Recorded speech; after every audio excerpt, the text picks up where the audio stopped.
Пред неколку денови на Инстаграм профилот на студентскиот дом Стив Наумов се појавија објави за условите во студентскиот дом.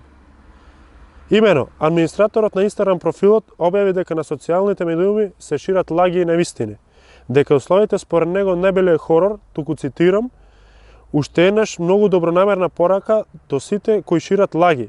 Не ги плашете студентите, особено бруцашите, дека во Стив Наумов е хорор и не знаеме што. Пак ќе кажеме, не е сјајно и идеално, но условите се сосема во ред.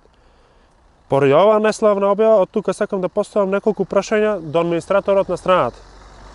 Дали поплавите особите, според него е состојба која е сосема во ред? Дали руинираните ходници, ниските температури и непријатната мириза, според него е состојба која е сосема во ред? Дали администраторот на Инстаграм профилот на студентскиот дом Стив Наумов е братот на екс-подпредседателката на Социјалдемократската младина на Македонија Ана Манасиева? И за крај, дали состојбата која според него е сосема во ред е заклучи седејќи во комфортните услови на Бихачка? И благодарам.